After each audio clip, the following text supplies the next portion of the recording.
बिस्मिल्लाहिर्रहमानिर्रहीम। अस्सलाम वालेकुम। सरसों दा साग पंजाब की बहुत ही ऑथेंटिक रेसिपी बनाने जा रहे हैं। इसको बनाना मुश्किल नहीं, थोड़ी सी प्रोसेस में लेंथी होती है क्योंकि हम इसको ट्रेडिशनल तरीके से बनाएंगे। इस तरह बनाने से सरसों का साग बहुत ही टेस्टी बनता है। तो चलें देखते हैं इस डिलीशियस सरसों के साग को किस तरह बनाते हैं। और साग को शुरू करने के लिए मैंने इसके लिए एक प्रेशर कुकर ले लिया। इसमें मैं 1 गिलास पानी डालूँगी क्योंकि मैं डायरेक्ट अगर साग डालूँगी तो वो जल जाएगा। इसलिए थोड़ा सा पानी मैंने ले लिया नीचे। और यहाँ पे 2 किलो के करीब मैंने साग लिया था। इसको मैंने अच्छे से वॉश करके कटिंग की और अच्छे से मैंने इसको वॉश कर लिया ताकि इसमें से सारी मिट्टी वगैरह निकल जाए।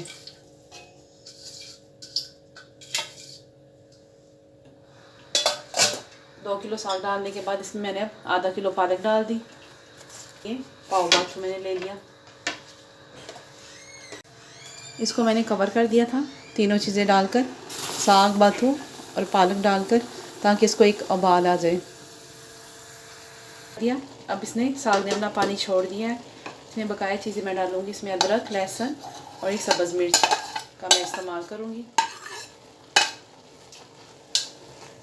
साग की स्मेल बहुत तेज़ होती है, अगर मैं डाल के पकाऊँगी तो सारा इसका अरोमा अंदर ही रह जाएगा और ये बहुत स्ट्रांग हो जाती है इसकी स्मेल। इसमें मैं 1 टेबल स्पून नमक ऐड करूँगी और नमक जब कम लगेगा हम दोबारा इसमें इस्तेमाल कर सकते हैं। 2 से 3 घंटे पकाने के बाद हमारा साग कुछ इस शक्ल में हो जाएगा। अब मैं साग को बीटर की मदद से बीट कर लूँगी।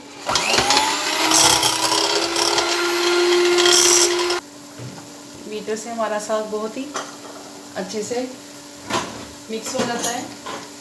साग की बाइंडिंग के लिए हम 3 टेबल स्पून गंदम का आटा लेंगे। इसकी जगह आप मकई का आटा भी इस्तेमाल कर सकते हैं। इसकी हम पानी में पेस्ट बना लेंगे और इस पेस्ट को हम साग की बाइंडिंग के लिए इस्तेमाल करेंगे और इस पेस्ट को हम थोड़ा थोड़ा करके साग में डालेंगे।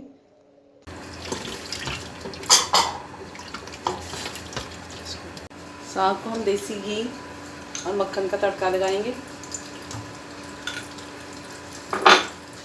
आप ऑयल का भी तड़का लगा सकते हैं, जो आपको पसंद हो। इसमें मैं 1 टेबल स्पून अदरक शामिल कर रही हूँ। ये ब्राउन होने पर इसको हम साग को उसका तड़का लगा देंगे।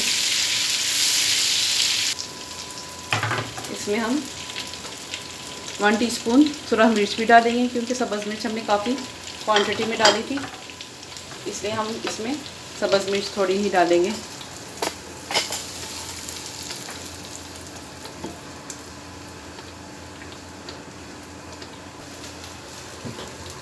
और इसको मज़ीद 5 से 10 मिनट हम पका लेंगे।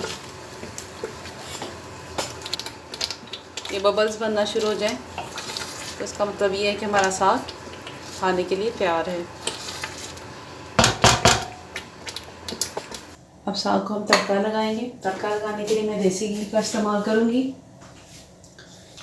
इसके लिए मैंने 1 टेबल स्पून भर के देसी घी ले लिया।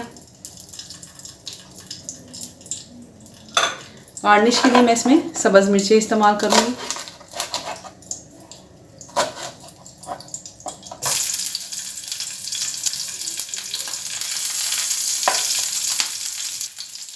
साथ ही मैं इसमें लहसुन डाल दूँगी। लहसुन मैंने 3 से 4 जवे लिए हैं। लहसुन से साग में खुशबू बहुत अच्छी आती है, जायका बहुत अच्छा हो जाता है।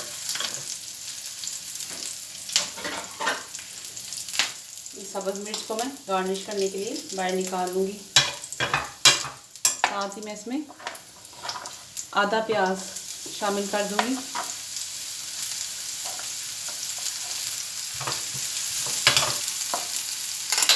इसके साथ ही मैं इसमें 1 अदद टमाटर ऐड कर दूँगी।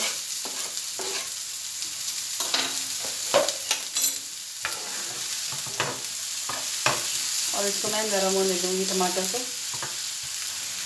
यहाँ पे मैं इसमें थोड़ा सा नमक डालूँगी, आधी टीस्पून। टमाटर हमारे बहुत अच्छे से मैश हो गए हैं। अब मैं इसमें साग डाल दूँगी।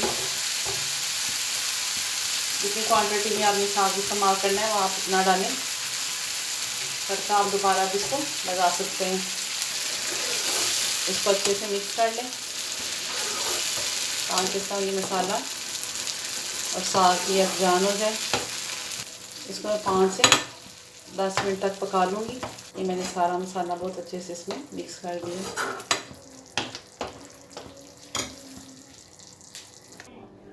अगर आपको मेरी ये वीडियो पसंद आई हो तो इसे लाइक और शेयर ज़रूर कीजिएगा। मज़ीद आने वाली वीडियोस को देखने के लिए मेरे चैनल को ज़रूर सब्सक्राइब करें। अपनी कीमती आरा से कमेंट्स में ज़रूर आगाह कीजिएगा। खुदा हाफिज़।